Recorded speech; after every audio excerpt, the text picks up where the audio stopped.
You're listening to Genocide in Ukraine, a podcast where we uncover truths the world cannot ignore. We shine a light on Russia's latest genocide against Ukrainians, part of a long history of such atrocities, and a systematic campaign of destruction that is shattering lives, threatening the international order, and challenging the conscience of humanity. Through expert insight and stories of resilience, we're delving into the human cost of this crisis and the global implications of inaction. This is more than a conflict. Ukraine is fighting for survival, justice, freedom, and for human rights everywhere. Stay with us as we seek understanding and demand accountability, because the truth and human rights matter.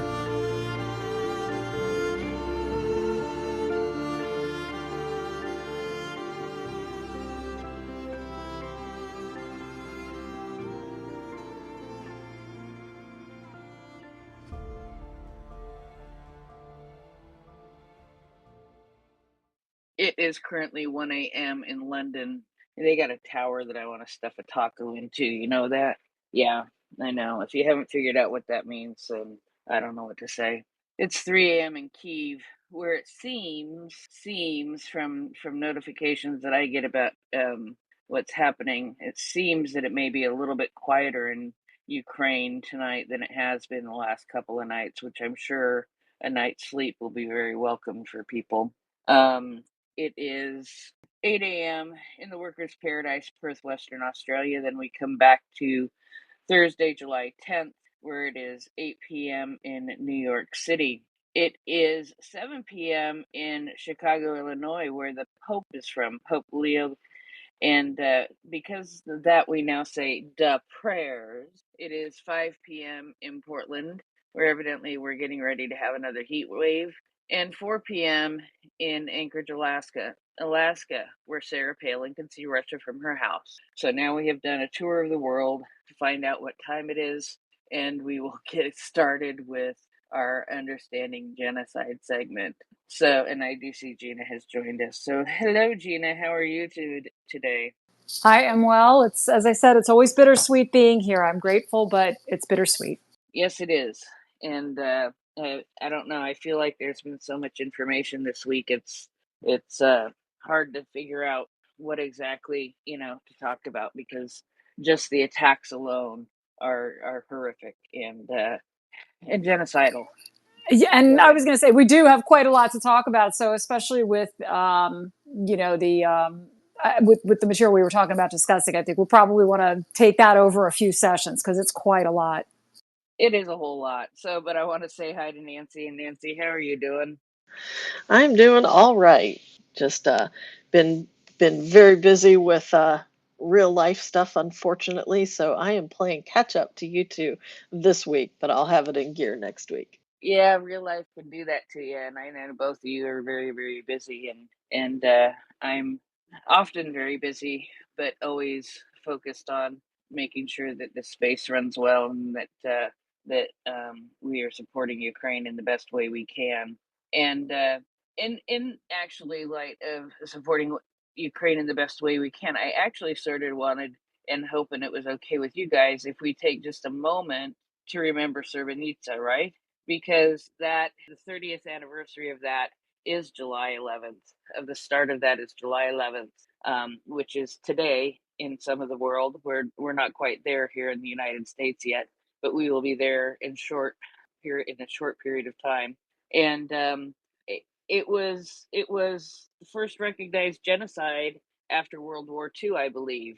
And I think that it's been very instructive for us to look at some of what has happened in the former Yugoslavia in understanding and knowing what to anticipate and look for when it comes to Ukraine. Gina, I see you have your hand up, which does not surprise me. Well, this is something that I think more, especially here in the U.S., more of us need to be aware of, because I think informally there's a real sense of, oh, okay, that happened in Europe, so it didn't really matter. But I think in the U.S., it's particularly important for us to be aware of any genocide. But I wanted to point out a resource that's really helpful for getting an overview, and a very powerful one, too, I might add, of what took place, and also it gives you an ability to access first-person testimony. It's a multimedia timeline from the UN. I believe it's the UN, but the domain here is it's irmct.org. It's on that domain, and it's the timeline of what happened and the atrocities that took place. But you also hear testimony. You see actual footage of what took place at the time, especially as the crowds massed on the town of Srebrenica, which I understand is pronounced differently. As I was listening to some of the first person testimony, I mean, that obviously this sounds different, in the native pronunciation, but the web version of this timeline also allows you to toggle between the perspective of the victims and the perpetrators. So it's just very, very compelling. And as I was looking through it, I was thinking that, Ukraine, as we've said many times on this space and in the previous incarnation of this space, it's really the most well-documented genocide in human history. I say to date, but we pray it never happens again, of course, and that's the goal. But so much of this is about documenting and memory and accountability and suffering with and allowing people to grieve through and supporting in trauma and accompanying people in trauma, and then using these same materials as preventive and educational tools. So it's just, I guess the takeaway for me is, as you said at the, when I first jumped on and heard you, I know it was a little bit late, but it really is, there is so much right now. I mean, we have the memory, the anniversary of another genocide as we are living through the one in Ukraine, as Ukraine is living through the one in Ukraine, and as we are watching the post-World War II order, to quote Christiane Amanpour, the journalist, become the no world order, where it's all of these post-World War II efforts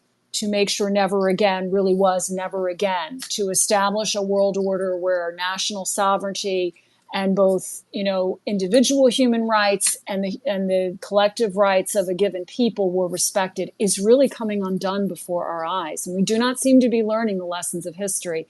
It's not too late, but it's being paid for at an incalculable cost by the people of Ukraine, who have already paid that price and have been paying it for centuries, but particularly in the last 11 years, because again, this current phase of Russian aggression began in 2014, minimally, but it's been predated by centuries of oppression by Russia against Ukraine. It's not too late, but I do have to ask the question, when will we learn? This never should have happened. None of these genocides ever should have happened. And particularly after, the Armenian genocide and the Shoah, the Holocaust, two definitive, genocides, certainly not the first and unfortunately not the last, but two genocides that, with the Armenian genocide, it was not at the time known as genocide, but Raphael Lemkin, who amid the Shoah lost, I think it's 49, right, members of his own family, the Polish jurist who had studied the Armenian genocide. It led him to try to understand why a person, one country could murder an entire people and not be held accountable. And he, through studying that experience and through the experience, his own horrific experiences amid the Shoah, amid the Holocaust, coined the term genocide and gave us that concept, that structure. And then along with Hersch Lauterbach, who was the jurist who developed that really that notion of universal human rights, individual human rights. These two men were just fundamental, I think, in really laying a foundation for what would be this order that we are now essentially sacrificing, collectively speaking, and willfully allowing to become, to come undone. But again, it's not too late, but we need to, this is a major inflection moment in human history. So before I go on further with that, I'll stop. But, tell me where you want to start, because we could just go in so many places right now.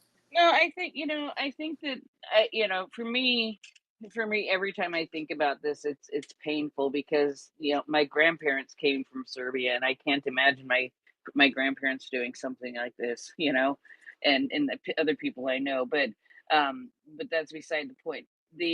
I think that, to focus on this a little bit, the couple of things that, as I was just looking through things, and still connecting it to Ukraine while remembering what happened, is that it's taking years for it to be recognized as a genocide. I believe it took 7 years after the fact for it to be recognized as a genocide. The fact that they are still, I believe, trying to identify bodies by DNA. And that is something that Ukraine is learning, that to build a DNA database so that they are able to identify bodies and identify people. Even some of the kids that were taken to Russia may need to be identified that way, to be brought back. Those kinds of lessons that we learned. And of course, we reviewed a report about combat-related sexual violence, about the lessons learned from the former Yugoslavia, that they need to make sure to not forget and to implement when it comes to Ukraine. Go ahead, Gina. Yeah, I was wondering, before we go further, do we want to just, for those who may not be familiar with what happened in Srebrenica, just kind of go over just a basic timeline, kind of situate it so that people have some handholds. Sure. Yeah. And there are a number of them out there. I mean, and they go into, greater, levels of detail. And as I mentioned, the one at the domain that I pulled up, it's a UN related one, but because it has the logo on it. It's the we've put it. You've got it in the nest. Yeah, we've put it in the nest, and I think that Nancy's probably already also putting it in the purple pill. Yeah, and it really is. I can't I could not pull myself away from this afternoon, especially the testimony and the seeing, hearing people, who had lived through this. It was just extraordinary. There's another really good overview if you just want a kind of a read of an overview. If you go to srebrenica.org.uk, and it kind of, it's a more text-based with some still images. But, again, this is the very, very broad version. There's much more detail to this. But in 1993, the UN Security Council declared that, area, that town, the world's first internationally protected safe area, because you had, Bosnian Serb forces who were preparing to just absolutely obliterate this enclave of 60,000 Bosnian Muslims. And so the UN said, we're going to demilitarize, we're going to put in peacekeepers and protect. And then this is the larger breakup of the former Yugoslavia, and which was, 6 republics. And so an incredible amount of tension. And one thing that's important to note here is that, and I'm going to mispronounce his name, the general who commanded the Bosnian Serb army, Ratko Mladic, I think is how you would pronounce it. He actually invoked, and this is chilling to realize, a very revanchist, this kind of revanchist view of history, similar to what Putin does in his aggression. And so he entered the town as the head of the Bosnian Serb army, and he declared in front of the television crew, and the footage of that is on that interactive website that I'd mentioned, that he was going to take revenge for an 1804 Serb uprising in that area that the Ottoman Turks had brutally suppressed. I mean, what? I mean, how? What? You know what I mean? Like, this is beyond the pale. But this was again, this revanchist view that was cited in this unimaginable bloodshed. So what Mladic troops did is they were blocking roads. I mean, there were the upshot of it was that more than 8,000, I've seen numbers like north of 8,300 Bosnian Muslims, men and boys, were slaughtered. They were executed. A lot of them were shot. In the one account that I was listening to, the one testimony, the man had hidden under bodies, and he said they would just shoot in this 24-hour cycle. One of the killing sites was a warehouse, and they just, they divested, they forced them to abandon their personal possessions. They said, you won't need these anymore. And then they just, they kept them in there in these inhumane conditions for several hours before just massacring them. And this one survivor had actually hidden under bodies.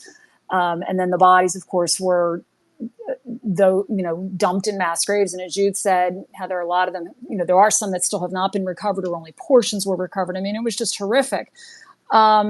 And Gina, yep, just really quick, she and I have not talked about it in depth, and I don't know that she ever will with me, but several years ago I made a friend, a Muslim Bosniak, who lived through this and whose brother was killed during this. And she's always been very quiet about it. She doesn't like to talk about it. They live here in the United States now, but it's very interesting because she's a very, very sweet, cheerful woman, but you can also see the trauma and the pain that she went through in trying to get her children to understand that is one of her missions and frustrations. And the love and care that she has for her mother and her father, who somehow did survive this, is just absolutely amazing. And of course, looking at this made me think about her. I haven't talked to her in quite a while, but you can see the trauma still on the face of these people, even after they've been in the United States for 30 years, for many, many years. So sorry to interrupt. It's it just hit me while we were talking.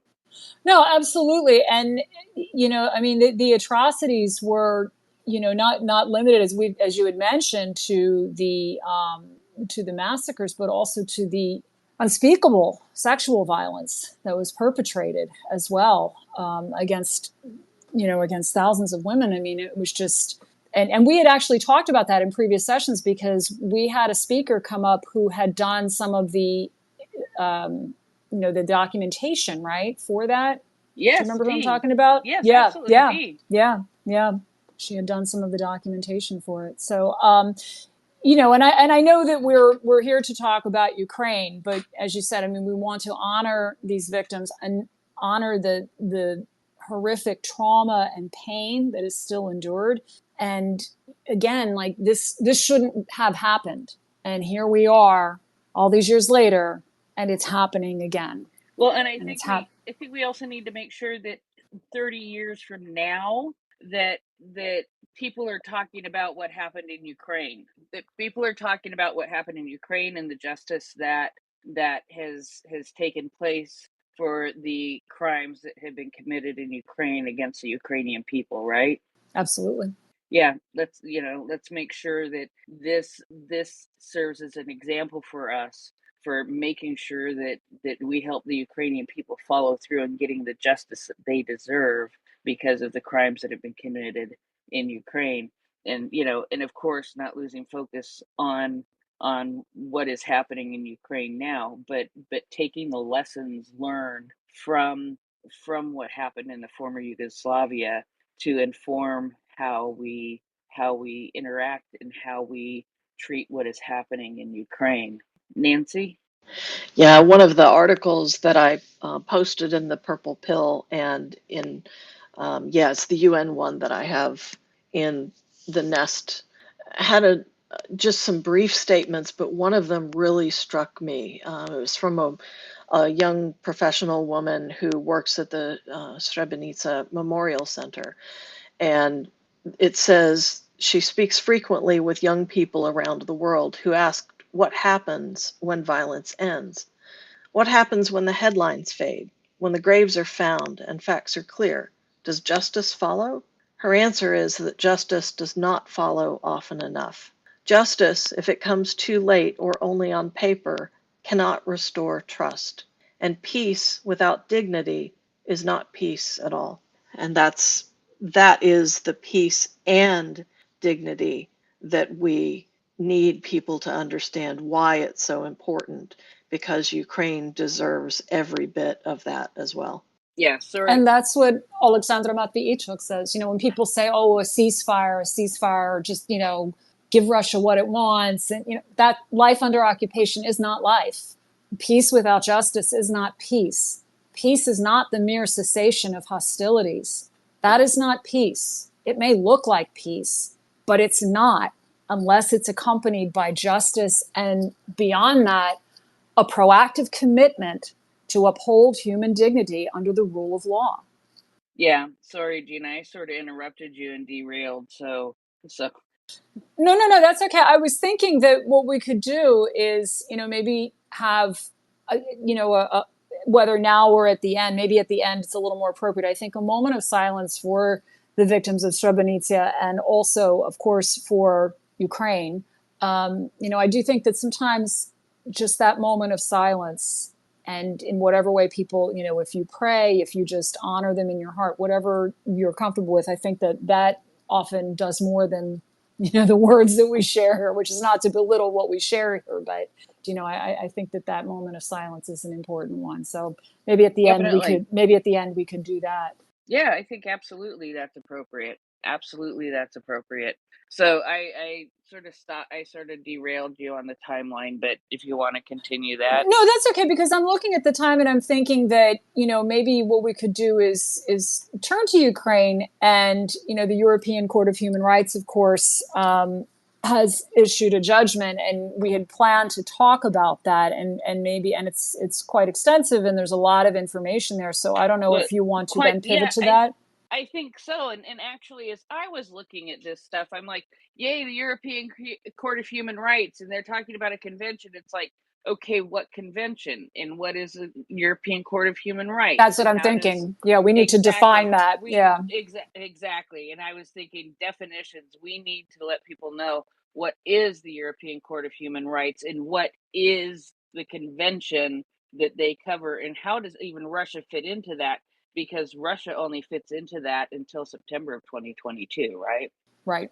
Yeah. So, but, I think that the big takeaway from this, once we explain what the European, Court of Human Rights is, for those who don't know, I mean, obviously for our European friends, this is, you don't even need an explanation on this, but I think that there are some broad takeaways that we can look at before we come out with the whole thing. So, let's just, do you want me to do that? We'll just take a look at, That would be great if you don't mind. Yeah, sure.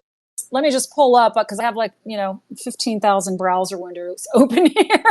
So let me just find the best one that we can kind of walk through this and take a look. And I had a better website for this. Let's try this one. All right. I know the feeling, though. Yeah, when you have too many browsers open. Yeah, it's like, okay, I had that. It'll be in my history, either that or I copied. Yeah, go ahead. Sorry. Right. Okay, so let's start with maybe the Council of Europe. How's that one? Well, no, because that's where it really starts, right? Right, exactly. So I'm just trying to think, let's do of course, they've got all these good tabs here, and I'm just like, oh my goodness, where do we start? Council of Europe, key facts. Let's try this. Okay. All right, so the Council of Europe, and this is coming from their website, on their main page. It's coe.int, and you can read this in English and other languages, of course. It was founded in 1949. It's the continent's leading human rights organization, and it creates what it calls a common legal space centered on the European Convention on Human Rights. It's got 46 member states, and it represents a death penalty-free zone for more than 700 million people. So, looking at some of the history of that and some of its achievements, let's see. Again, so many good bits of information here. No, I don't think we need to go too much into the structure here, our history. Let's just look at the history, just to center this, because it's not unimportant. Okay, so this is, of course, post World War II. The Council of Europe was founded in 1949. It was also a very big trade component to it, because the European Coal and Steel Community was established in 1950, and then the European Economic Community in 1957.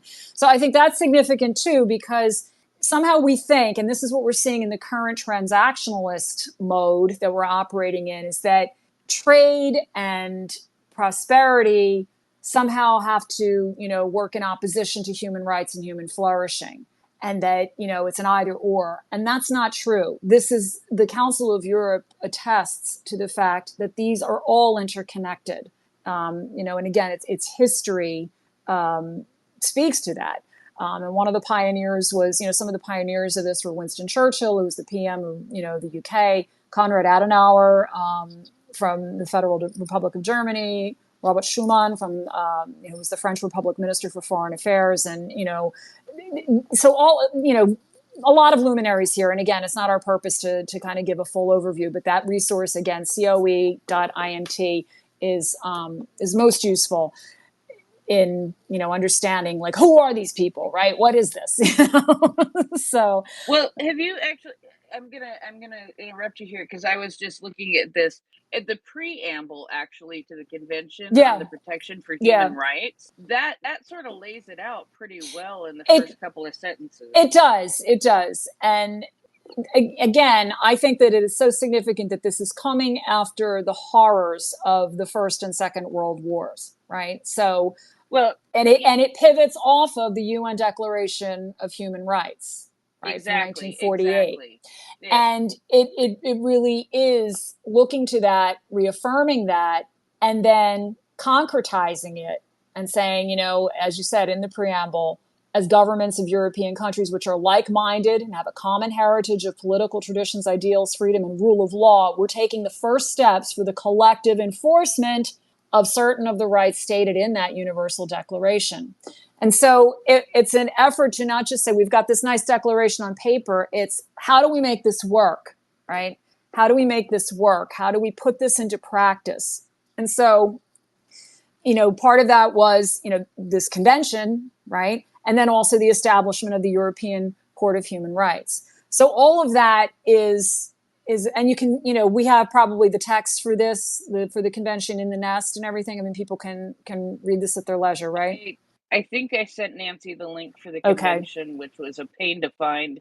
I know I sent her the PDF for it last night. I don't know if I sent her the link for it. Okay. But it's out there. I mean, and again, you can go on, you can read this. And I encourage people to go out there and read this, because goodness gracious, I mean, how much time do we spend scrolling through a lot of nonsense online? This is about fundamental human rights and, human lives, human dignity, human flourishing. We could take 5 or 10 minutes here and there to, to at least glance through it, right? So to the point about, what we're looking at today, which is on the 9th, right? Yesterday, the court actually ruled in the case of Ukraine and the Netherlands versus Russia, and it holds Russia accountable for, as it says, widespread and flagrant abuses of human rights arising from the conflict in Ukraine since 2014 in breach of the European Convention on Human Rights.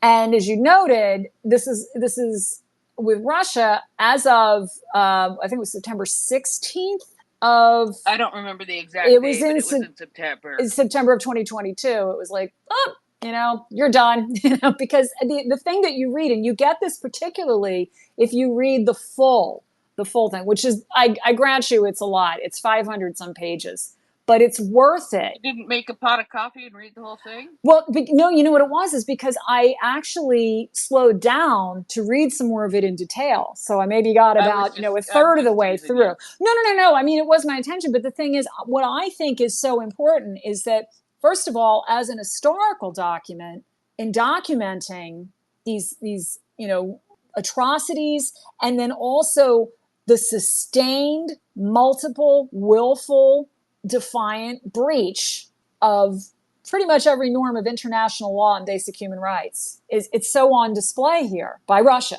right? And you as you read through the document, because they get, it gives the timeline. The way it's structured, it has the summary, and you can read just the summary of it. You can read the press release about it. But if you dive into the full one, it goes first. It lists everything, every violation. Here are the articles of the convention that it violated, and then it says judgment's final, may be subject to editorial revision. But this is the judgment. If you go into the table of contents, you'll see that it gives, and especially in those first few sections, it gives the facts. It gives, about 20 pages of, the overview. It documents all of the cases. I mean, some of it's kind of drier reading for maybe the layperson who is not as, invested in the finer points of international law. But what's really telling is especially that section on, as I said, the facts and the overview, the chronology, all of the other international organizations. It talks about what the UN was doing, what the International Court of Justice was doing, what the International Criminal Court, the Organization for Security and Cooperation in Europe, the European Union. And of course, the report also gets into the downing of flight MH17, which could be its own session right there, right? And then it talks about the law and the interventions. I mean, that's the other thing that was historic in this case, was that it was, I think, 30 interventions from 26, I think it was 26 high level, interveners, nations. They had a term for it. I think it was it was high something in there. I have to scroll further into the document to see it. But the long story short, the intervention of all these nations, which was unprecedented, and the obstinacy, every single point, like the refusal of Russia to respond. And then the rest of the judgment, actually, the structure is such that it will go by the article, and then for each article that was violated, it talks about the complaints, what the parties submitted, what Ukraine and the Netherlands submitted, what Russia submitted. A lot of times that's zilch. The third party submissions, and then it talks about how the court assessed it and what its conclusion was. So, and it goes through and it also breaks out too the relationship between the convention and international humanitarian law. So it's really it's born of tremendous human suffering. This document it's an amazing attestation. This is an historic document. And it's going to be studied for years, It is. And one of the things that I think is so important from this is, Russia's already come out and said, yeah, who cares? We're not going to do anything that they say anyway. Essentially. But essentially. But one of the things is that it establishes that since 2014, it has been Russia who has been doing this, unlike Russia says that it is Ukraine that has been doing this. So it establishes that. This establishes a record from a respected court that can be used in other situations, I think. And I think that's part of the importance of this document in this finding. Even if Russia doesn't do anything, which I don't think that they will, this is very, very important for setting the record on the facts, right? Yeah, absolutely. I mean, let the record show, right? And I wanted to read a little bit of, this is section 139 under the section called the law. And this talks about Russia's, which is named in this as the respondent state. So, in the way it's phrased in this document, the applicant here is Ukraine and the Netherlands, because of course, the MH17 MH17 rather was, something that these were mostly Netherlands nationals that were on there. I mean, there were some nationals from other nations, but that's why the Netherlands. And again, I think MH17 deserves its own set. I don't think that we've mentioned it in passing, but I don't think that we've ever done a session on it, have we? MH17, no, we have not. Well, that might be something to do, at some point.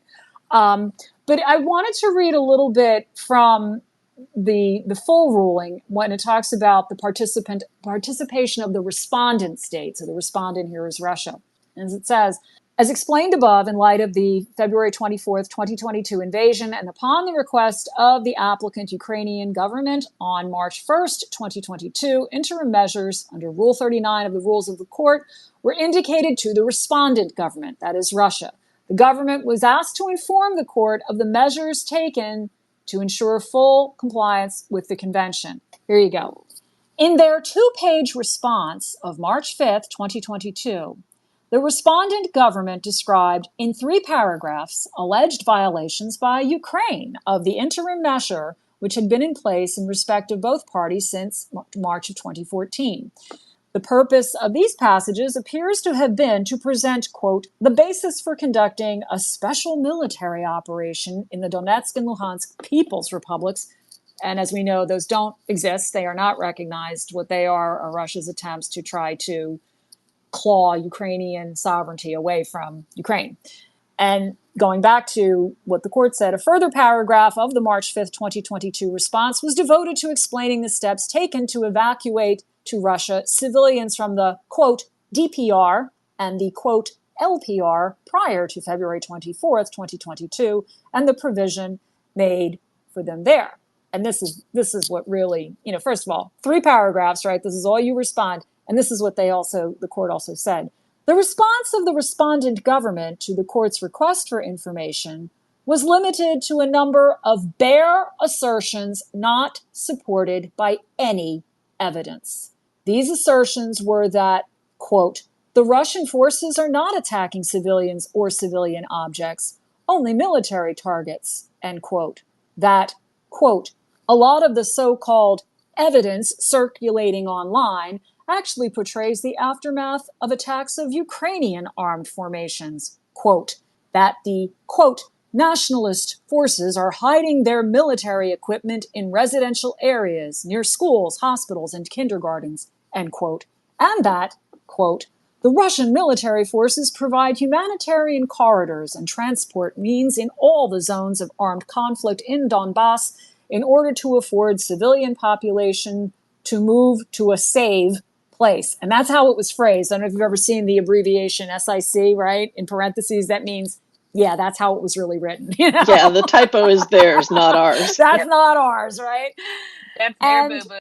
Yeah, and then the court went on and said the respondent government, again, that's Russia, concluded by stating that the Russian Federation was taking, quote, every measure to avoid civilian casualties and ensure full compliance with the convention, end quote.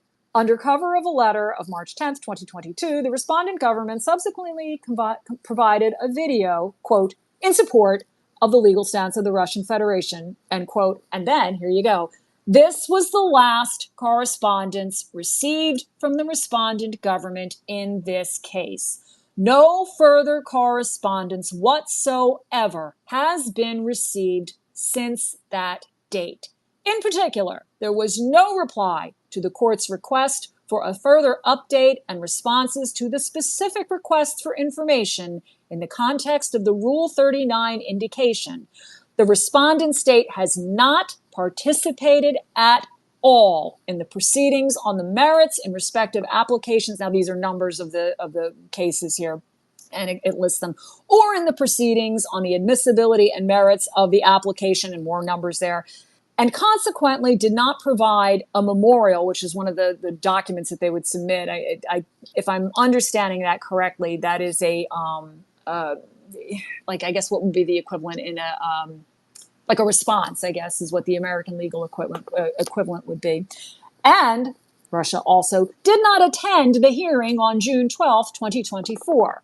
So the court basically said, we tried, and it also made this point too, because they wanted to be fair, right? And they did want to give Russia its day in court, like, okay, you show us what you got here. It says, the court continues to engage in correspondence with the respondent government in the normal manner. It has at all relevant times used and continues to use the electronic secured government website as the means of communication with the authorities of the Russian Federation. The site remains secure and accessible to the authorities of the respondent state.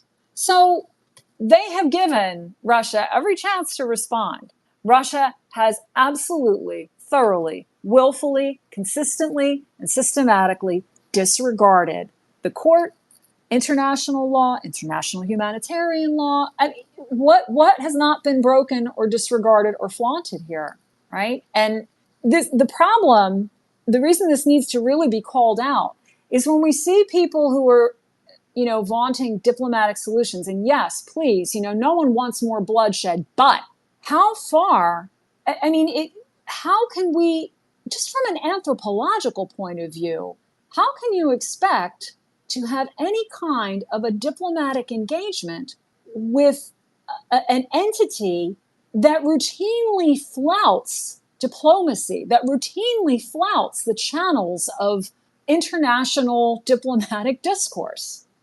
I'm certainly not advocating for, violence or slaughter. I'm not. But I am asking genuinely, can someone tell me, how do you do this? How do you do this if you have offered, and this is what you see in President Volodymyr Zelensky's, messaging. You see him say, we've tried, we keep trying. It doesn't work. They're not responding to it, or they are responding to it in a way that basically says, we don't care. So if anyone has any thoughts on how you can make this work, I genuinely, I'm not being sarcastic, I would love to hear it. What are we missing here that we are not able to engage this nation in a good faith diplomatic effort to even implement a month of a ceasefire for humanitarian purposes? And they can't even pull this off, right? And by all accounts, or by the most reputable accounts, Putin feels he's winning this war. I saw something quoted, I'm not sure if it was the Wall Street Journal but citing Russian, or it might have been CNN, but anyway, citing Russian sources, they said, no, he feels confident that he's going to win, that he's going to outlast the West, that he is going to win this. And he's positioned his economy on a war footing, and there's no real interest in diplomacy here, as we've seen with the attacks on Kyiv in the past few nights. If anything, it's intensified. Civilian attacks have intensified. So I could go on, but I think that the fact that this document also attests to the long-running disregard for diplomatic and legal mechanisms that Russia has shown, I think this is just incredibly damning. It is. And it is, when you ask somebody to agree to an unconditional ceasefire and they hand you back a list of conditions, that's what it's been. That's exactly what it's been. And there's no budging on any of those conditions. But I do see James came up and put his hand up. Hi, James. How are you? I'm doing pretty well, Prince. Hope you're doing well. Nancy and Gina, good to hear you guys talking about this issue. And I wanted to say, well, first of all, did you expect anything more from Russia than that? I did not really. I have low expectations of them. They will agree to do something or own up to something when you have a gun to their head, then I think otherwise not.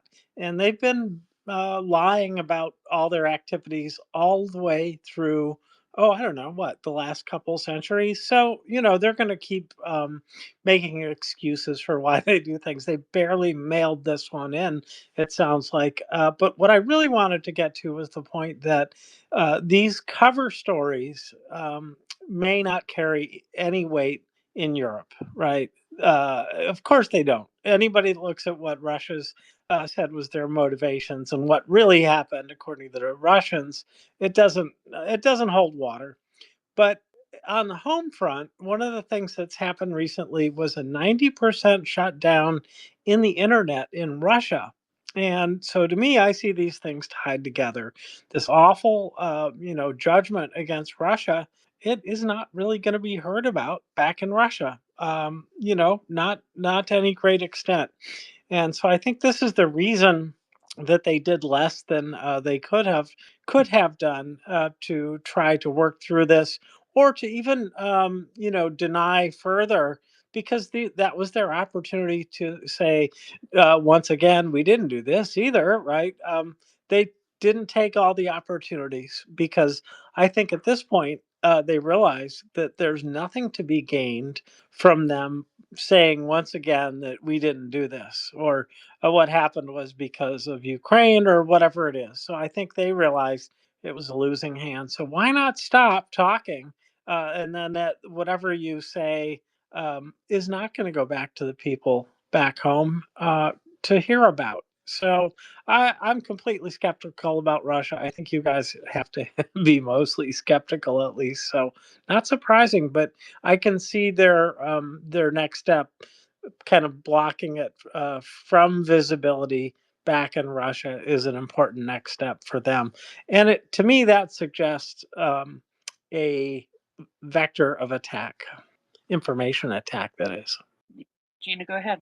Yeah, no, that's some great points, James. And I do want to, if we get a moment at the end, I did come across a Russian dissident who had been sentenced in court, and his speech, which was in the court, which was actually startlingly refreshing, because it shows that, again, and when I say Russia, first of all, when I come on this space, I'm expressing my opinion. Yes, I'm a journalist, but I am not expressing any opinions of the people for whom I write, or where my work appears. So I always want to make that clear. But the other thing too is when I say Russia, I am not trying to say that there is not one good person in that nation. That is not true, because that's just not realistic, of course. And there are many good people there who are suffering, who are very broken and beaten down, and who are paying the price in their way for rebelling or standing up to this regime. And I think the last count was something like 20,000 political prisoners or people who have been imprisoned. And it's getting worse, and I will tell you this, that as a Catholic journalist, I have tried to reach out to Catholics in Russia. They don't really want to talk because they're playing it very low. They want to stay as off radar because religious persecution is very much enforced in Russia. I mean, people have to, depending upon the faith community to which you belong, you have to walk a very, very, very fine line. And some faith communities, such as, for example, the Jehovah's Witnesses, suffer terribly. And of course, that is especially true in the temporarily occupied territories of Ukraine, where we see Russia, among its human rights violations, just absolutely, attacking faith communities across the board, except for, the Moscow-facing Ukrainian Orthodox Church. I mean, basically they only really recognize the Moscow Patriarchate of the Orthodox Church. That's where they're going with that. But if we get a moment, I did want to read a little bit from that court statement, because it does give hope that even amid this genocidal fury and darkness that seems to be the essence of the Putin regime, this utter disregard for human life, even among, and especially among their own, in many ways, that there are people who do see that this is evil and that this is not the way, and that they do believe that, light will conquer the darkness, that the darkness will not overcome it. So, but to go back, another thing that this judgment, the full version, really shows you clearly is, and I know we have all been frustrated at various points with the nations who, say, oh yes, we think this is awful. And it's like, well, you need to back that up. As Jamie Rubin would say, diplomacy backed by military force is what, kind of, and for those of you who don't know him, he was State Department spokesperson, and he worked very closely with Madeleine Albright. And if you're a fan of Christiane Amanpour's podcast, The X-Files, you'll hear him twice a week. So, because he's her ex-husband, and they have this wonderful podcast where they share information on the state of, global affairs. And he has said that repeatedly, that, he is a diplomat, and that's his career, both working formally for the White House and then as a consultant later on. But he acknowledges that you do need to have teeth behind this diplomacy. It can't just be all words. With that said, I do think some of the words that are in this judgment are worth hearing. And these are from as I mentioned, the interventions. And there were a total of 30 interventions. And I remember this, it was March, I think it was March of 2023. Hey, Gina? Yep. Hey, before we go into that, we do have another hand. Oh, sure. Yeah, you might not be able to see it. I don't. MJ, go ahead. Yeah, MJ, go ahead. I can't hear MJ. Can you hear him, Nancy? No, I can't either. MJ, I think your audio is not working. I'm sorry, my friend. Yeah, I don't hear you either. Try recycling, MJ, and let's see if it works better the next round. Yeah, give recycling a shot and come back up. Sorry about that, MJ. So go ahead, Gina. Let's go ahead and continue. Sure, and then by that point, MJ hopefully will be back. So, as I said, the third-party interveners, and I think this was in March of, I want to say it was March of 2023, but don't quote me on that. At any rate, I thought the language in here was interesting. 26 of those 30 interveners were what they call high contracting parties, and they submitted a common pleading, and they talk about, they also did a common oral submission at the hearing. These were among them, Belgium, Croatia, the Czech Republic, France, Latvia, Lithuania, the Netherlands, Poland, Slovakia, Spain, United Kingdom.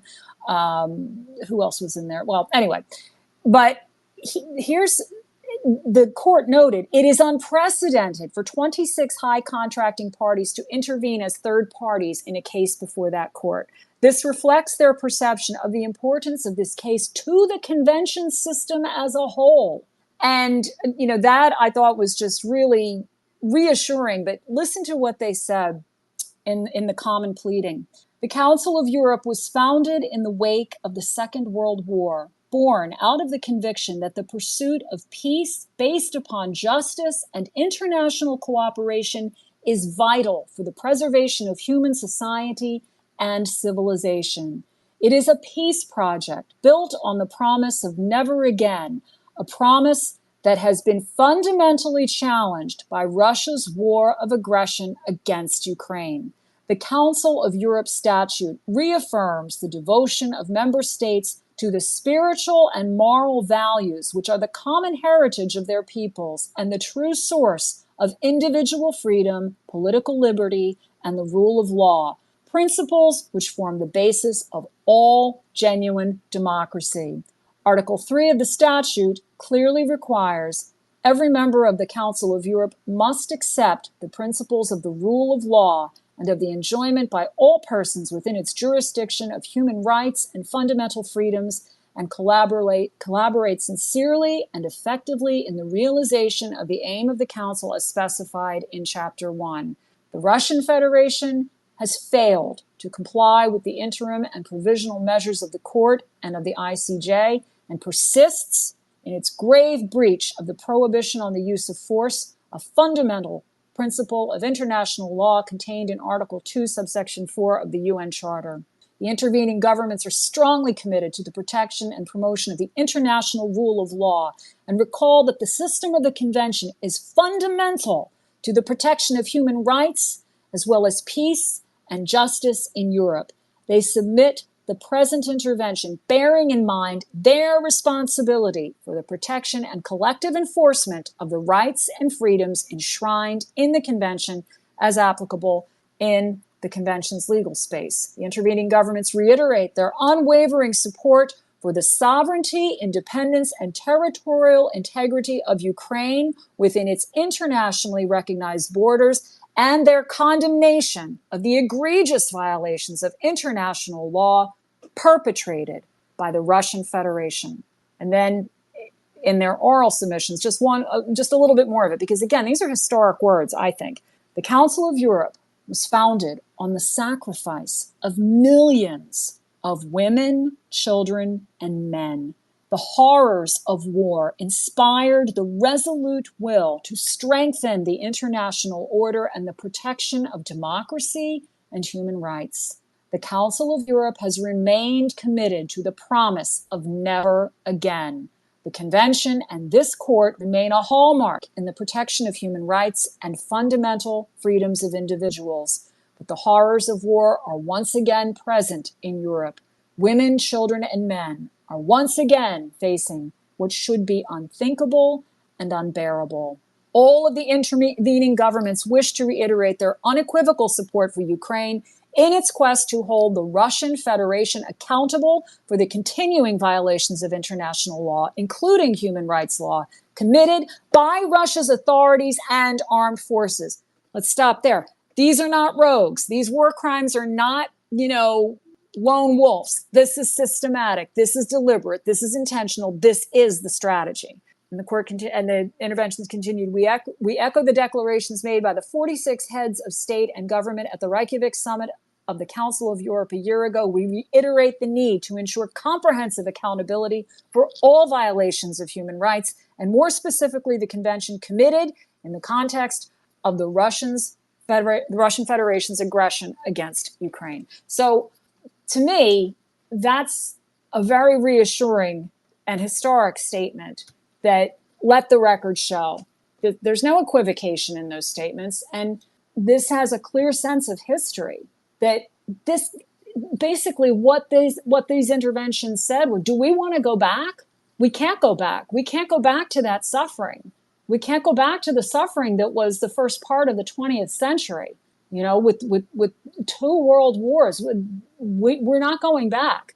This is not, I think one of the things that we've seen is this, along with this flouting of democracy, flouting of human life, flouting of human rights, flouting of law, is this cynicism that says, well, this is just all procedural, or this doesn't mean anything. And nothing could be further from the truth. These institutions were born literally, in a very real sense, of blood and heartache and tears, right? And they are designed to make sure that never again really is never again. And not just that it's never again, but that there's a better way. Because is the vision for humanity to always be battling crisis, self-made crisis after self-made crisis after self-made crisis? Is that the best we can do for humanity? I submit that it's not. And language like this reminds us that there is a better way. We want human flourishing. We want peace. We want prosperity. We want everyone to have the rights and dignity that they were born with, to see those lived out. So I'm sorry, I know I was reading quite a bit from that, but this is why I just dove deep into it and couldn't blast through this. So, I guess I don't know if our MJ's back. I will pause here so we can get some other folks to speak. No, MJ is not back, but you're absolutely right, and I think that this makes me think about when you hear President Zelensky talk about peace. He never just says, we want peace. It's we want a just peace, right? It's always we want a just peace, and you hear that from so many people in Ukraine. We want a just peace, and hoping that helps us to never forget that justice has to come with the peace, because if there is no justice, there really can be no peace. Hello, True. How are you? It's good to see you. Go ahead. Yes, hello from people of Ukraine who have a very peaceful night today. I've just checked, we have no air alarms. I wanted to turn your attention. I just put in a purple pill a very interesting thingy. My dad is an artist, and I asked him to draw a portrait of Stepan Bandera, our national hero and the most hated and feared by the Russians, the most hated and feared Ukrainian by the Russians. It's a part of their propaganda. And um, I I thought about the project to make some T-shirts and maybe just his portraits to hang on a wall or to stand on the table. Maybe some mugs, maybe some I don't know bags, and to make uh, a- at least a little. Some items of these thingies. I'm raising some funds because I've got no money. So if you like it, please put a few dollars on my PayPal, and we'll make Russians suffer. Because I think if it will be on TV, or maybe in some Telegram channels, that Ukrainians wear clothes with Bandera portraits, they will fear us more. Thank you.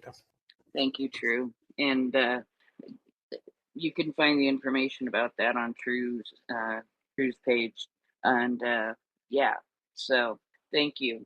And by the Go ahead. way, Yeah. money that I will raise from selling these products will be donated to our small bankas. You know this thingy. Uh, in Monobank, we have bankas with little fundraisers for our defenders. So it's like a charity project. Ah, there you go. Thank you so much. Um, and I looked at the drawing. It's a very, very nice drawing. It looks great. Your dad is a good artist.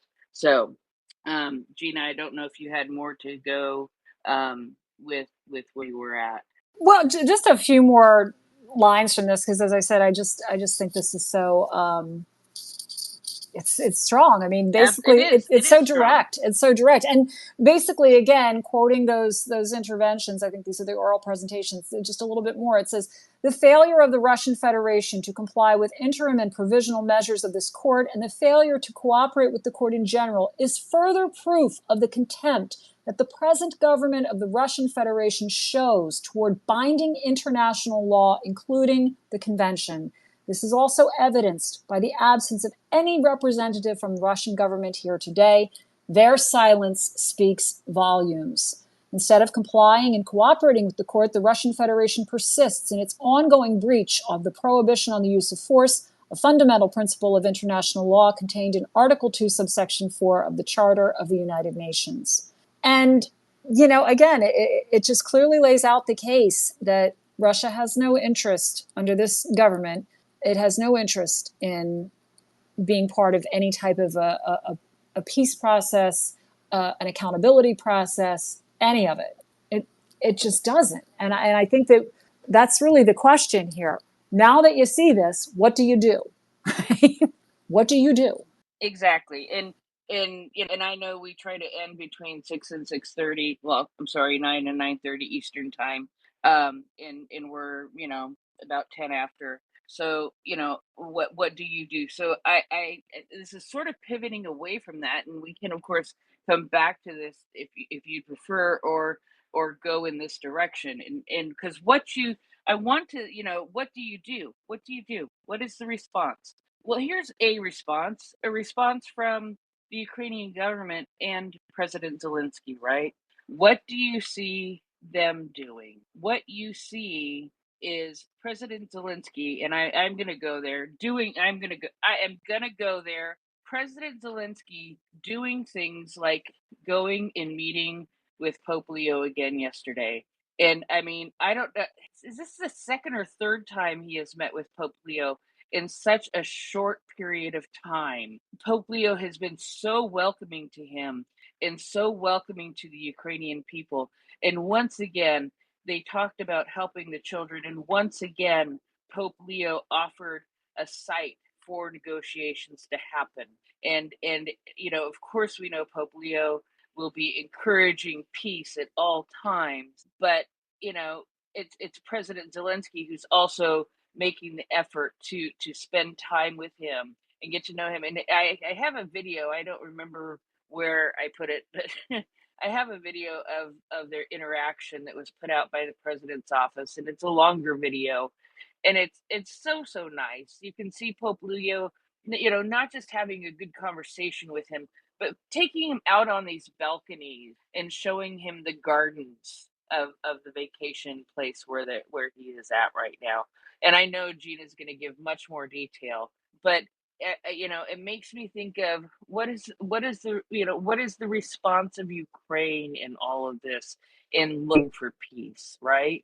And in that, because that was so recent, and of course the forum that's happening now, the recovery forum. But those are the kinds of things in the interactions that you see Ukraine doing, wanting to work towards that peace. Go ahead, Gina.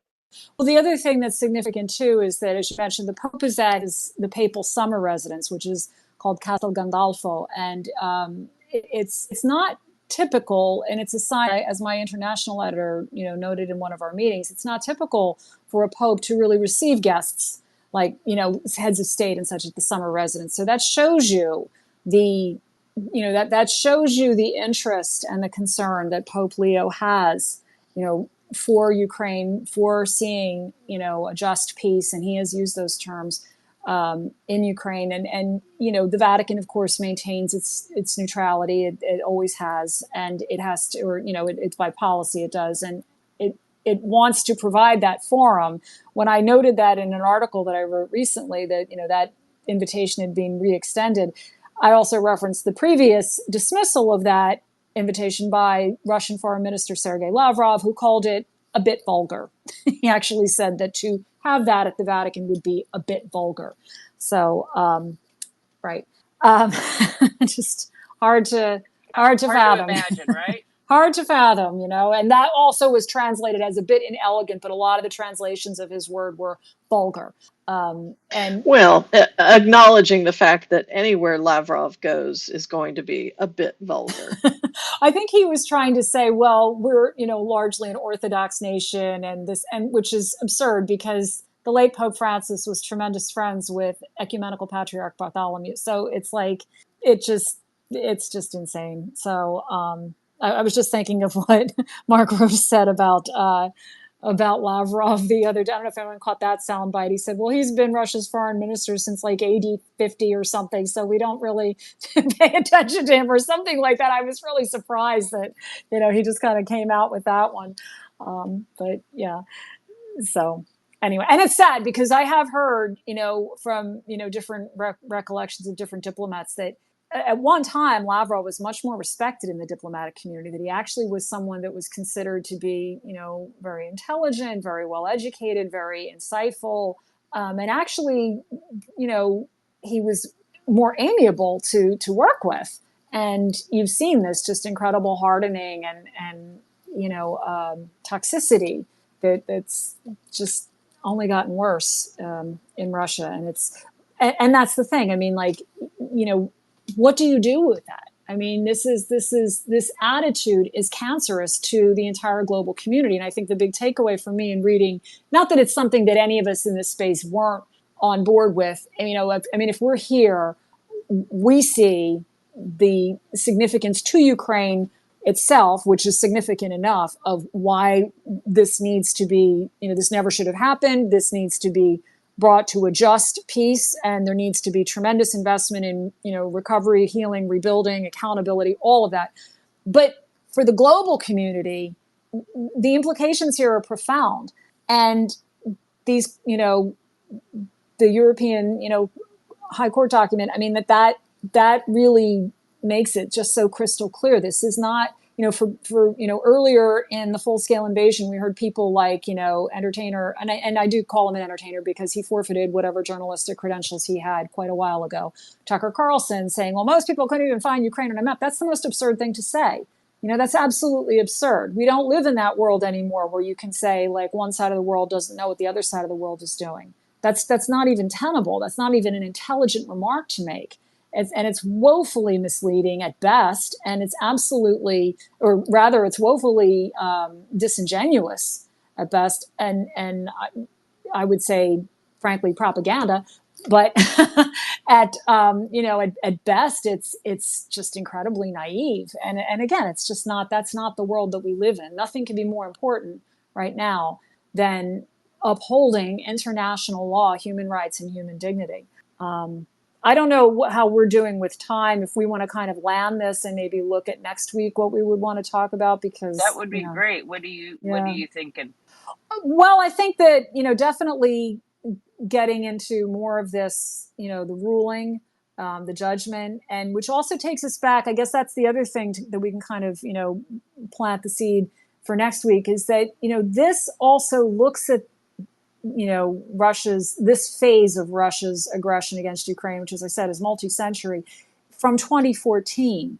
And that historical context has become just so important, more than ever, So maybe we can, it'll give us a chance to kind of dive back into, the going all the way back to 2014 and looking at it. Yeah, exactly. Because one thing that I always get disconcerted with in writing about this and seeing other people's writing about it is when that does not get called out in every single article that mentions this, and I try very hard, and usually my editors keep it in there. I always try to at least note that this continues attacks launched in 2014.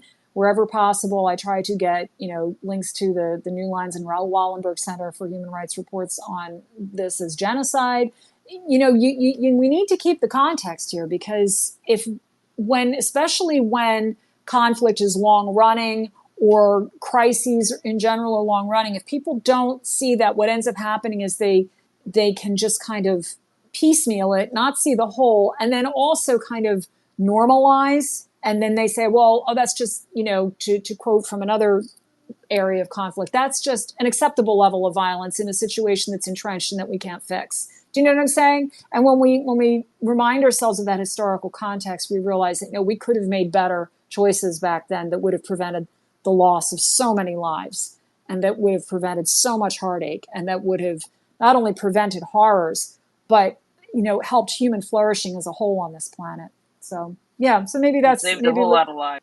and saved a whole lot of lives, which is an aim enough in and of itself. But maybe we could look at that a little bit more next week. Yeah, I think it'll be worth doing that deeper dive, and just to help folks navigate, if you don't feel comfortable reading the whole big document, which there's so much good detail in there, but also in the Nest and in the Purple Pill, I've got a summarization from the Ukrainian ombudsman Lubinets, and that's a good summary overview. And also, if you just start with, and I've got the link in there to the main page for the European Council of Human Rights and their website talking about the judgment. And there they've got the press release, they've got a video interview that was done, webcast of the hearing, questions and answers about the case, and some other things that were very informative. So there's a lot of good material that's not as intense as the full judgment, but definitely is useful to orient yourself with the summarizations and the most relevant areas. And then I'm excited to be able to continue into that deeper dive, because, again, while it was not in this court's scope to make any kind of determinations on war crimes or make any kind of determinations on genocide,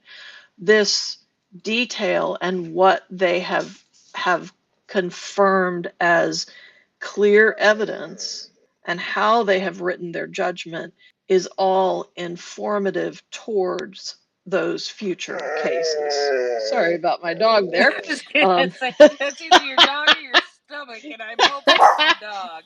That's okay, Nancy. I think like my neighbor's dog and my dog are barking right now, so I think this isn't a moment. This is a coordinated moment for dogs. Yes, this is dog detours going on. All right. I think that's a good plan, but we do have a couple of hands now. So James, go ahead. Thank you for a good show. First of all, this has been very interesting. I'm glad you guys dove deep into this subject. It really is good to take it apart and hear some of the key statements. And your timeline of the Russian non-participation in it is very useful as well. So this is good material if you're thinking about calling a senator or your representative. But also, Gina, it was Mark Rutte who said, Lavrov has been, foreign minister of Russia since about the time that Jesus Christ was born, and That was it. nothing useful has come out of his mouth since. That was, So, I could not believe when he said that. That just absolutely made me like, it was funny. I mean, it was because he's so dignified, and he just tends to seem more, you could tell people's patience and frustration, or, patience is wearing thin. Example, right? The perfect example of diplomacy doesn't work, so bluntness can. Yeah, no, and again, I think that to your point, Nancy, that this court document couldn't address everything, but this is a task for the global community, right? To address these atrocities, to address, it's interesting that we hear so much of now that the Kremlin narrative is root causes. And if I were an opinion journalist, I would be a lot more forthright in being able to come back at that one, because let's face it, the root causes here are nothing more than revanchism, imperialism, and above all, garden variety evil. I mean, those are the root causes here, for Russia's war. This is, to invoke historical periods that, those chapters in human history have closed. So I don't know what we're doing, except from a historical critical inquiry level, why we're trying to reopen them again. If you would like to cosplay, I mean, please feel free to do so within the confines of your own nation and without taking human lives.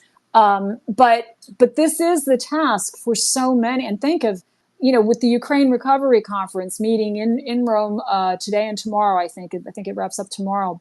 This is the task for many nations. This is a global effort. And there will come a day when Russia will need international support to be rehabilitated, because there's no way that this is not tenable for the Russian people, either. This is not tenable. This is cancerous to the global community.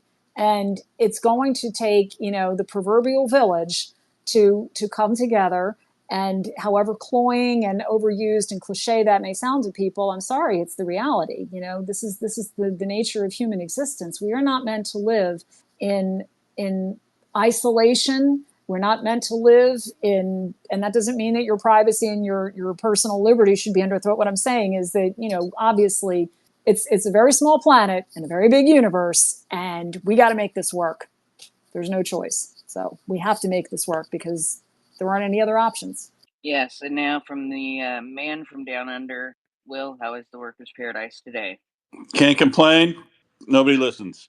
Hey, What?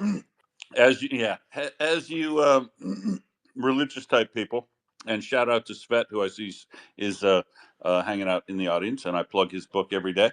How do you how do you deal with? I've been listening again today, and how do you deal with as religious people the necessities of what's bound to happen? In looking at how this war is progressing, it is clear to me that what needs to happen now, because air defense can always be overwhelmed, and the body count is rising significantly in gross numbers in civilians in cities inside Ukraine, because the race to overwhelm air defense is always won by the people who can produce more missiles and drones, which Russia is clearly doing. That is what I have been advocating, and others have been advocating, is necessary for Ukraine to do, to strike back, not in the same fashion, but in a similar fashion, to knock out quite a lot of the power generation capacity in the west of Russia, as a means to issue an ultimatum to Russia that we can stop this. If you stop this, that's kind of what has to happen, because Russia's otherwise not going to stop. But how do you deal with the ethics of the necessity of what has to happen in this war sometimes? Because you're just I talk to Russians all the time still, and I believe there are still some good people in Russia, but I would not go as far. I would not go as far to say a lot of good people in Russia, because, to be honest, there's a lot of bad people in Russia, and then there's a lot of people who aren't willing to do the right thing, and I kind of hold them a bit responsible, that middle third, for facilitating. So, how do you ethically deal with what needs to happen inside Russia on behalf of Ukraine in order to end this war? When what we'd like to see is, we would have liked to see Russia come to the table without having to force them to come to the table, but it's clear that's going to be necessary, and it's clear that's going to be necessary by delivering a lot of serious pain inside the Russian nation. Oh, I personally am gonna ask Gina. I think that she'll know, because the first thing that comes to my mind is what Sister Lucia said to a soldier once, right? Yeah, well, I mean, there's a couple ways to answer that question. I mean, I can just share, some perspectives here. I mean, I can't speak for the entire Catholic Church, or I mean, I'm just one lone journalist here. But what I would say is this. I mean, to Heather's point about my friend, Sister Lucia Morashko, who's a Basilian sister in Zaporizhia, and she has been, she lives 30 miles from the front line. And she goes out to the villages, and the soldiers, on respite, come to the monastery where she lives, and she goes out to deliver food to them, and where she can. And she's had to kind of counsel them when they say, we don't want to be doing this. Like we know we have to, and we really have no choice. But we are people of faith. We are husbands and fathers, and we and of course mothers and daughters, and we don't want to live in war, and yet we have to, and we don't like the idea that we have to kill people. And she said, killing and you're not doing this because you hate what's in front of you, but because you love who is behind you. And so there is that. I mean, at a personal moral level, I mean, I can tell you that as the way it would be looked at from, a Christian and Christian, that's, kind of a big sweep. And there's some core tenets there. But I mean, there's going to be disagreement among Christians on this as well. But I mean, I would say that probably based on what I know of, Ukraine's religious landscape in terms of its Christian, which is the majority community there, Orthodox largely, and then also Catholic, and then Protestant, evangelical. There is that sense of a just war, right? And that's a doctrine that was, St. Augustine, really helped articulate that. I mean, the idea that, or is it Aquinas? I'm sorry, it's been a long day. My catechism, all my books are out of reach right now. But there is the idea of a just war that, it's Aquinas, I think. And you have to, it has to be proportional, that, there has to be a reasonable chance of success. So, I mean, there's that theological backbone there. But I think that there's a different way of looking at this too. And that is this. I mean, first of all, in the immediate, you have to defend human life, right? And if human life is under attack, you have to defend it. And I think that's instinctive. I don't even think that that's something that you don't second guess yourself on it. If your child is in danger, if your beloved is in danger, I mean, if for crying out loud, if your pet is in danger, I mean, you're just going to spring into an instinctive action to defend life, right? But I think more broadly, another way to look at it is in terms of, as the global community looking at this and saying like, what is wrong with Russian society? Why do they do this? Do they know what pariahs they are? Or like, why? I mean, I think that that's a big puzzle. I do think that one thing we have learned, and unfortunately at the cost of so many Ukrainian lives, is that just because someone kind of looks like you in terms of lifestyle doesn't mean they are like you. That business suits and orders at McDonald's and, an account on iTunes and all of the trappings of what we kind of think are free societies, that doesn't mean that someone's core values are the same as yours. And the reason I say that is this is something that Timothy Snyder, this is something that I think Serhiy Plohi, and certainly David Satter too, in their work have really called out that, we kind of, to paraphrase some of what they said, and I'm really thinking of Satter here because I think this is I think he may even have a line close to this in his book. It was a long time ago and it never happened anyway. And he talks about how, in the West, we all kind of thought, oh, yay, the Soviet Union fell apart. Great. Now, all we need to do is throw a lot of cash at it and, everything's going to be fine. And once they get McDonald's in there, I mean, they'll get it. No, they didn't get it, And I mean, those of us who kind of really weren't paying attention, now we're finally realizing like, oh my goodness, I mean, these are not, there are good people who have basic, a basic sense of, right and wrong, of course, in any nation. But I think that we can well say, and we can look at someone, and we've talked about this before, the sociologist who is at the Levada Center, Lev Golkin, I mean, who gave an interview with Der Spiegel, I think it was in May of 2023. And he said, and this is a guy who's Russian, who's doing the work, he's a sociologist doing the work in the society. And he said, compassion is very low among them. I mean, there's a brokenness, a serious brokenness in Russian society. So as a person of faith, what I start to look at is, this is a really broken society that thinks it's okay not only to go out and kill another nation for no reason other than, a dictator's delusion, because he can't come up with a national vision that's really going to inspire people. He only knows how to set up an external enemy that he wants to marshal everyone behind him to go fight, when the ultimate goal is not the expansion of Russia, but the promotion of Vladimir Putin and the cronies that he kind of anoints to accompany him, whom he's willing to kill if they cross him, as we've just seen. Yet another Russian oligarch was out the window? No, he shot himself and then he got fired, right? Remember that, right? Was the one, the transport minister? And the gun ended up someplace else, I believe. Yeah, I mean, it's like, this is a very broken society. Having said that, I mean, I am not trying to say that, my own nation, which happens to be the United States, I'm not saying that. But I mean, at some point we have to realize, some people we may all have different levels of sickness, so to speak, but some are in critical condition, right? And in the case of Russia, I don't have the answers to me. I mean, I don't have the answers that are probably going to satisfy anyone here as to what I think needs to be done. I mean, I can tell you that I spend a lot of time praying for Russia. First of all for Ukraine, and then secondly for Russia to change. I do pray because I am a person of faith, and since you asked me, well, how would I respond as a person of faith? I do believe that there are things that only God can do. That's pretty much a lot of stuff, but that only Well, God. the reason I asked Gina is because I see this narrative starting to come out in the Russian press, the victim mentality. Russia plays the dictum like nobody else. Oh Be a yeah. complete dick, and then claim everybody's picking on you. They're really lining up the population to think that the world's against them, and this it was a defensive war in Ukraine and things. And so I see a lot of their narratives setting up to prepare us or prepare their population to say that we're just as bad as them.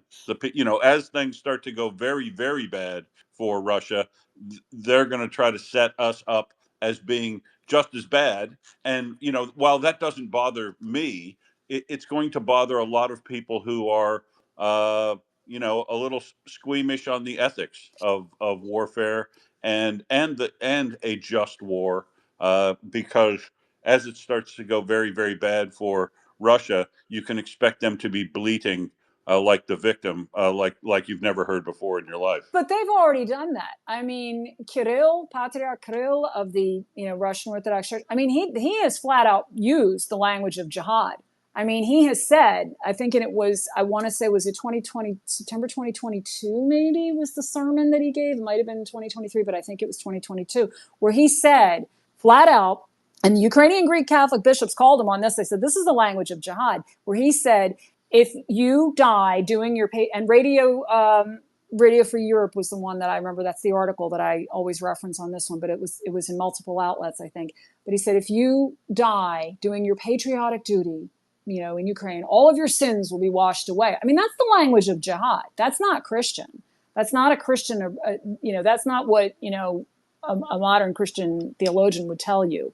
That, that there is a time when you may have to give your life up, but it's always it's not under those terms. It's not like go invade another country and die and then think that you're going to get this, VIP pass to heaven for that. I mean, no. So that whole notion that this is an existential war, that it's us versus the West, and correct me if I'm wrong, but well, I mean, they've been doing this for centuries too. There's been that opposition. This predates Putin. I mean, this has been like, us against the world for quite a while in Russian thought. Am I not right? I mean, this is what I've seen other commentators and historians. Oh, no, you're definitely right. But the people alive today that are going to be subjected to it, that have also been subjected to the extreme depoliticization of the population, Yeah. are going to fall back into, we have no control. This is all being done to us. And look at the external enemy they're pointing out that's all out to get us now. And, that's fundamentally wrong, not based in any evidence, whatever. But that's where I see it's going. And the problem isn't the Russian society feeling that, because the Russian society really does need to bottom out. I mean, they're like a hardcore heroin addict who is also demands that their ex-spouse come back to them, and that everything's going to be right. It's like a drug addict bunny boiler. I hate to say that, but especially with so many ladies sitting here. But it's kind of like that. The Russian society needs to bottom out and reach an epiphany on what it means to be a decent human being in a society. But what they're going to do is they're going to sell that victimhood through the Vatnik channels that they're using now, that have proven effective in getting them some of what they want in the world in the West, because they use our free information systems against us. And I'm I'm just wondering from people who have religious ethics rather than my just ethics, how are you going to defend yourself about that when they do claim that you're just as bad as them because you're promoting the killing of civilians in Russia, which invariably will occur, even if they attack just the strategic, industrial, and military targets, but is shown clearly that virtually no civilian casualties result from the strikes that Ukraine is doing, and they would clearly be proportional within the rules of the Geneva and Hague Conventions on armed conflict, but that won't be enough for the Russians.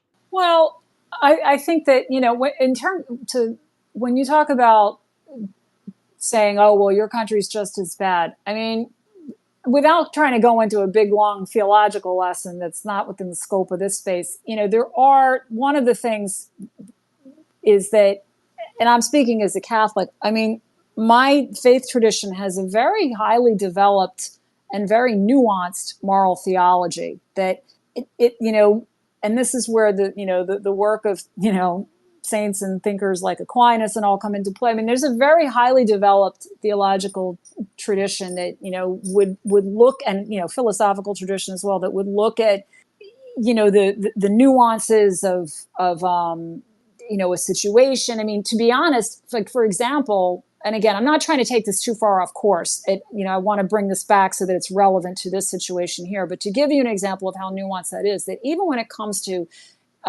medical decisions, Catholics, we have Catholic bioethicists that will come into a hospital and advise a family upon request. How do I make this decision? Do we end treatment now? Like, what do we do here? You know what I mean? So that's how seriously we take this.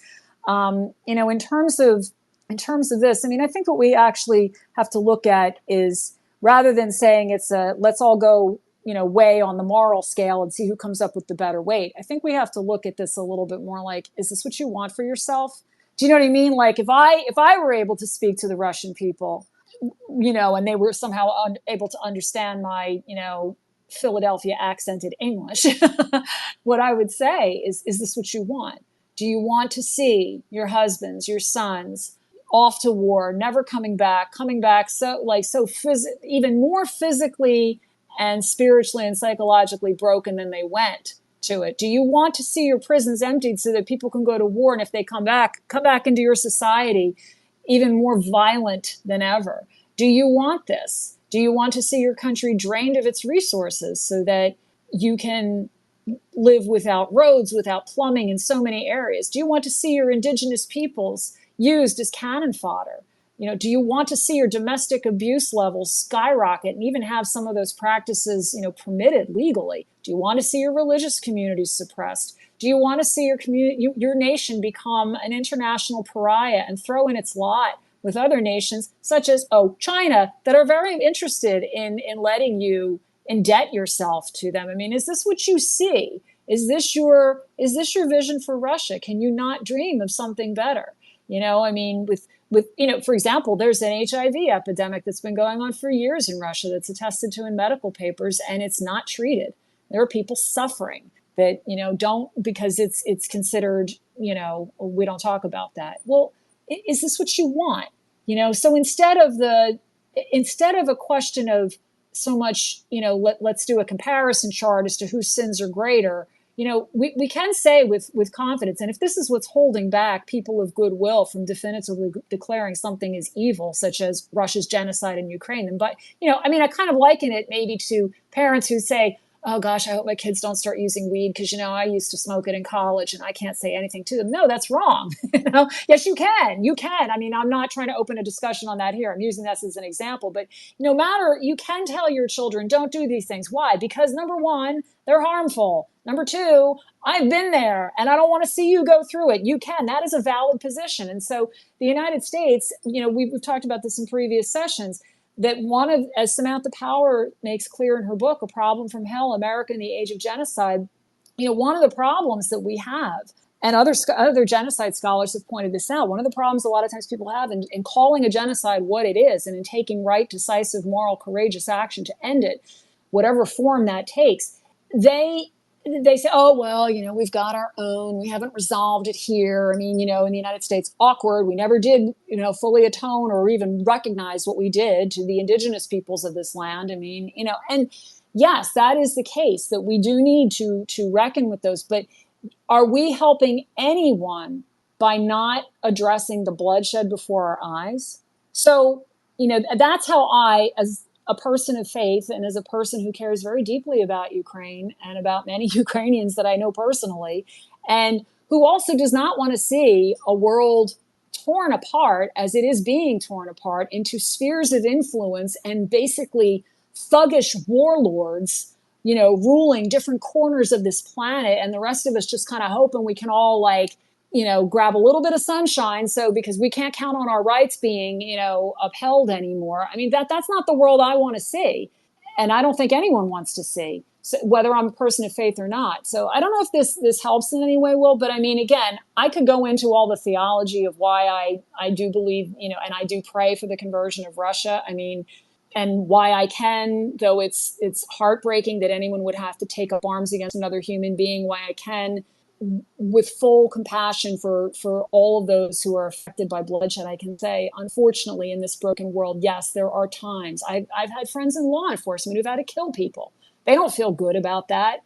But if it is if they have given every opportunity, and they do, and they've done everything they can do to preserve human life and not to have to shoot. I had a friend who was a SWAT team. He had to kill 2 people in his career. Only 2, thank God. But he had to kill them.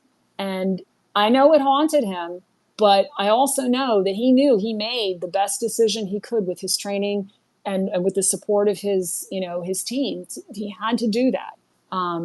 Life has placed people in horrific choices, and Russia has I mean, for unfathomable reasons, just as if the planet as if humanity didn't have enough struggles, right? Didn't have enough. If our only enemy were Mother Nature, that would be enough at this point. But Vladimir Putin had to decide to bank his whole political career on, let's go try to be the czar of the world and, first target Ukraine. I mean, there was no reason for this. And Yeah, and facilitated by the devils that have been around him forever, exactly. the Oh, demons. of course, yeah. As I said, Lavrov's been in there since Christ was a corporal. That's probably going to go down as one of the best diplomatic quips in modern history, I must say. But no, I will tell you something else. And again, this is as a Catholic, and for the other Catholics in the space, you may well remember this as well. Obviously Catholics have and not just Catholics, but, Orthodox and other Christians also have a tremendous devotion to the Mother of God, Mary. And Catholics, though it is not required as an article of faith to believe because it's considered what they call private revelation. And again, this is probably more theological information than you need. But long story short, and this is very well documented, even if you don't believe in it, crowds were on hand. In Portugal in 1917, the Blessed Mother appeared at the town called Fatima, which is now an internationally acclaimed shrine. Long story short, as part of that, she had one of her requests. I mean, in all of her appearances, the message is always the same. It's the gospel message, and it's nothing different, and it's always like pray, love, respect God, care for each other. It's always the same. Be sacrificing and just want the good of humanity and do your part. Well, the one at Fatima, it was about, that Russia will need to be converted. In the end, Russia will be converted, but you need to pray. And for many, many, many years, many decades since, that was a regular prayer intention for Catholics. And it has come back. I mean, and this was Russia. The children to whom she appeared did not even know what Russia was. They were villagers. They were like, who's Russia? Is this a woman?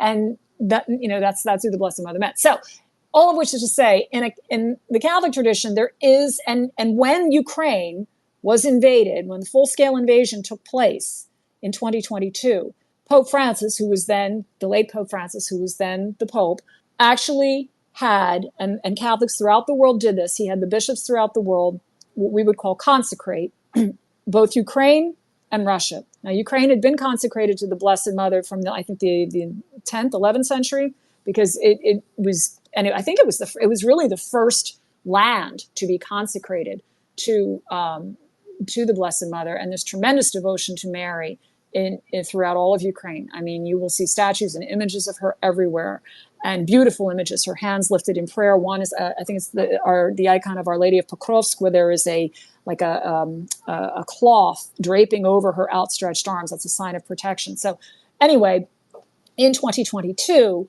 a few days after that full-scale invasion, I think it was March 25th, because that's a Marian feast.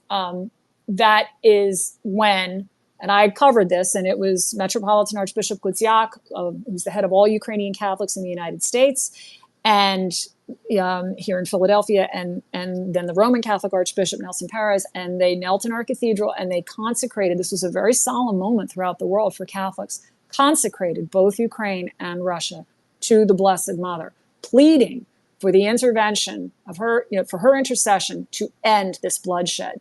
Those prayers continue every single day. The Ukrainian Greek Catholic Church, you can go onto their live stream on Jve TV, and they say the rosary. Different parishes will say they televise the rosary, and it's children normally who are leading this, or small groups, and they pray that rosary every day for Ukraine, for her deliverance from this. So the faith of the Ukrainian people, not just Catholic, all faith communities there, Jewish, Muslim, Baha'i, all different, Orthodox, Catholic, so many, such religious pluralism and plurality. But the faith is tremendous. And as His Beatitude Sviatoslav Shevchuk, who's the head of Ukrainian Greek Catholics in Rome now for their synod, and he spent the first several days, they had an assassination hit out on him. He had someone, I remember when I interviewed him, Russia had actually planted someone in his cathedral choir ahead of the full-scale invasion, and he was on the kill list. And the Ukraine security services managed to find out in time, and they got that taken care of. But he has literally celebrated liturgies and delivered messages from the bomb shelter at the bottom of the cathedral. I've interviewed him in his offices there. I've interviewed him here in the United States when he's visited. He says that the fact that Ukraine stands every day is a miracle. So their faith, I tell you, this is, as I asked him at one point, I said, so you're saying it's battle-tested faith? And he just said, absolutely. And it is. So that's kind of, I hope that gives that was a very long-winded answer from a very tired journalist. I'm sorry, but I hope it gave some gleanings that, that show that you can be a person of faith and know that, you have to make difficult choices, but know that human life is worth it, and Ukraine is worth fighting for. Human dignity is worth fighting for. And at the end of the day, the humans in Russia are worth fighting for. They need to be liberated from this terrible darkness that has seized their souls and their hearts.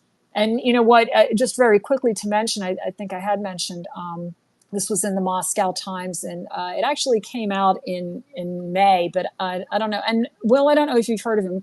I'm going to mispronounce his name, unfortunately. Grigory Melkonyants, who's co-chair of this leading independent election monitor called Golos. Are you familiar with him? 44 years old. No, I'm not. Okay, he was accused of working with the European network of election monitoring organizations. He denies it, but he was sentenced, and he actually gave a final statement. It's a little too long to read right now, but he actually said, this is at his sentencing. He said, today is a joyous day for me.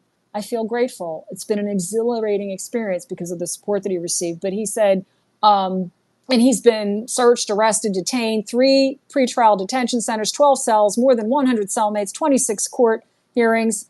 And he said, it allowed me to reflect on my life. And he said, I've seen how prison destroys people's lives, stripping away their joy and their happiness, because the joy of living is real happiness. And he's saying, I'm paraphrasing, you're probably thinking, like, why would I say joy? And he said, it's precisely through this hardship that I've grown stronger and have not lost faith in the cause to which I've devoted my life. And he said that his experience of living in prison with these people, and you can imagine that this is a person who has intentionally chosen to renounce darkness. And he calls himself an optimist. And he says, I always try to find something good in every situation and to support those around me. And he said, it's not about denying your problems, but rather choosing to look for solutions and draw meaningful lessons from them. And he's also a lawyer. And he said that he's gained a new perspective on people, relationships, and systems. And he says, while you can imprison a person, you cannot imprison a thought. You can't stop it. You can't take it away. You can't erase my past or what was and still is my world. And then he says, without fair laws, transparent procedures, and respect for the rule of law, the kind of society we all dream of simply can't exist. I think about this constantly, and I know I'm not alone. And that gives me hope that, this is someone that if you read the text of it, and again, it's on the Moscow Times website, back on May 14th, as I said, 2025. He sees this whole thing clearly. He knows this is a setup. He knows that this is, this is nonsense. And he sees all of the fact that this is a sham. This is, this is the perversion of justice. But he is still able to say at the end that he's not going to let it break him, that he still has hope of all things. He said, I'm a citizen of Russia. I love my country and I value my constitutional rights and freedoms very much. And that he has a hope for a vision that this nation does not have to be the horror that it's become. I'm not trying to. I am not. I mean, I always want to, put the focus here in the space as it should be on Ukraine, because that's what we came here to discuss. But it does give hope, and you think of so many Ukrainians who do. I remember one man that I interviewed said that he had studied in Kharkiv, and he said, he was a music teacher, and he had actually sheltered. When I met him, he was in Irpin, and he had actually sheltered a woman when the village was occupied, who had been raped, and she and her husband hid in his basement for quite a while. And I went to interview him and her, and he said to me, he said, I remember when I was in Kharkiv, he said, more of the transportation went to, Russia. You'd catch a bus or a train to Russia. He said, it was harder to get to Kyiv sometimes because there was that kind of, more interaction, right? So the long and the short of it is that this gives hope that there are good people everywhere in the world, even in the worst cases, and that the light really will overcome the darkness. We all have to take our responsibility to make sure that happens, because that's not just going to happen instantly. We need to be participating in that. But even if it comes at times through terrible decisions and through the use of force, which is not unconsidered, and that, tries in every way to make sure it doesn't come to that point, then we can have hope through prayer and the work of our hands, and above all with God's grace, that a just peace will be brought. But I will say this to wrap that up, is that, when we talk about these terrible choices and the use of force and everything, this is why it is so very important for us to not pay lip service to genocide education, to the rule of law. I mean, that's at our peril, because you really have two choices. Either uphold human dignity and the rule of law and basic human morals, or pay a horrific price, and not only pay a horrific price, but force others to pay it as well. You know what I mean? Like, if we had done, we shouldn't be in this position. If the U.S. had done what it said it would do in the Budapest Memorandum, if the UK, if Russia, if we'd all done what we were supposed to do, we wouldn't be here.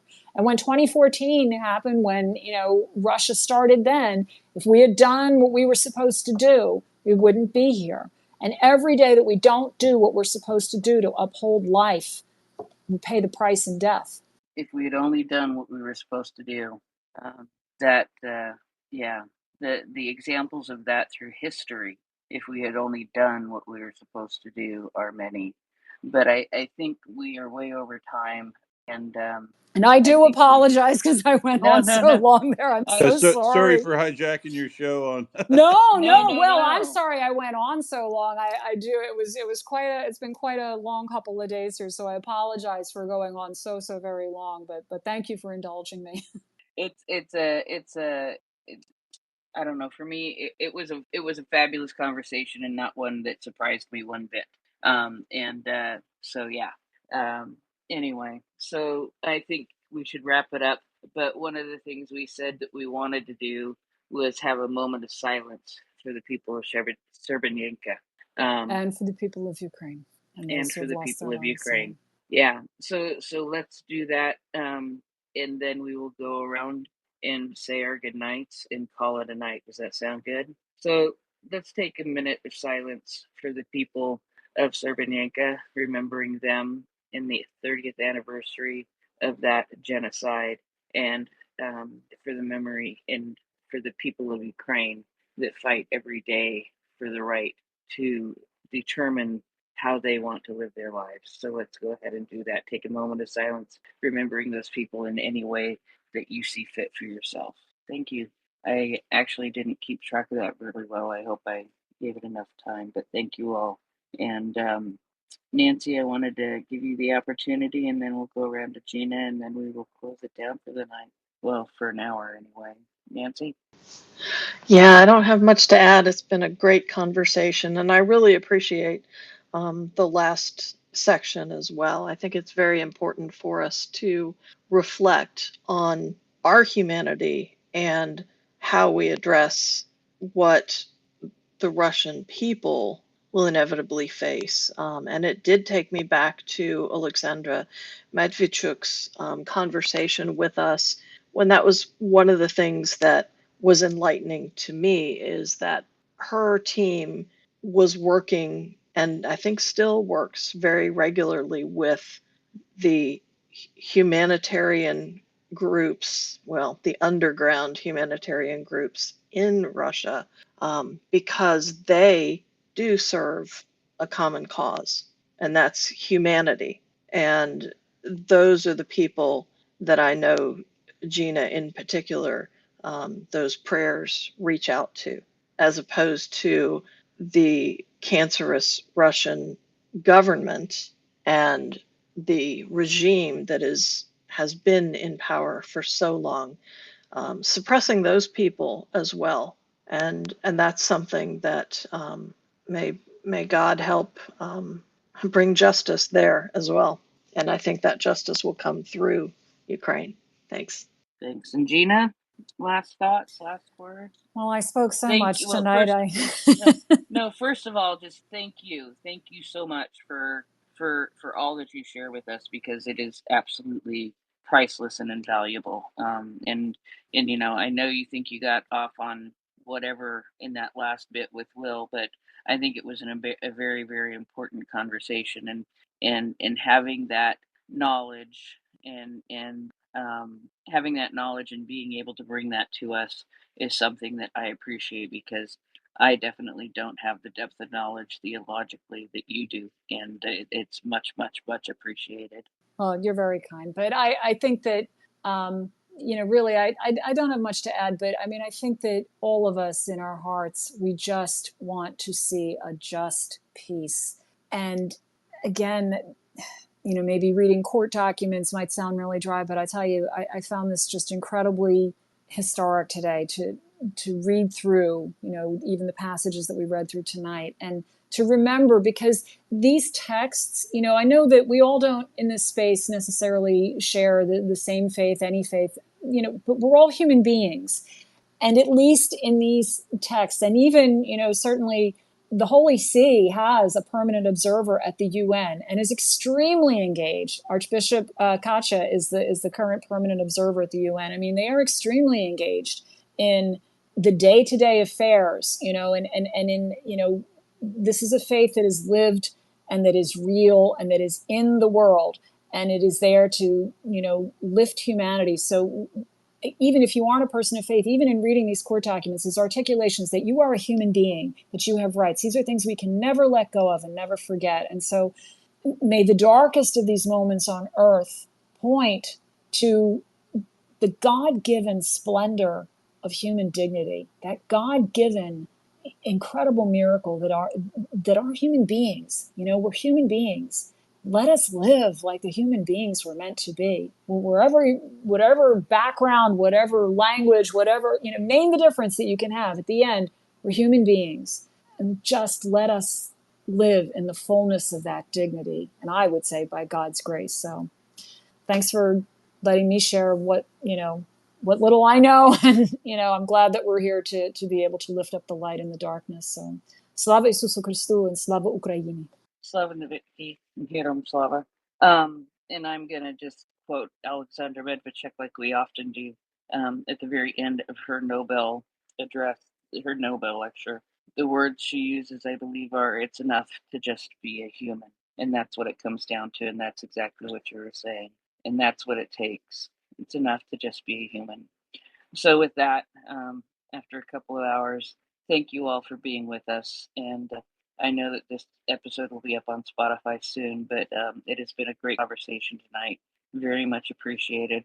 Will be back in an hour for This Week in Absurdistan, which is always a very fun time. So if you would like to know all of the absurdities that have happened in Absurdistan in the last week, I know he said last night he has a pile of them waiting. So we will see you then. And with that, we will say, I will say good night, and I will see you all tomorrow, actually, with Mockers. So have a good one. Good night. Thanks for joining us on this journey into the heart of Ukraine's struggle against Russia's genocide, a story of immense pain, unyielding resistance, and a demand for justice that cannot be silenced. Remember, genocide isn't just a tragedy for its victims, it's a crime against all humanity. Ignoring it endangers our collective future. Don't let the story end here. Share this episode, stay informed, and support those fighting for freedom and accountability. Together, we can bring light to the darkness and uphold the values that unite us all. This has been the Genocide in Ukraine podcast. Until next time, stay vigilant, stay compassionate, and never stop seeking the truth.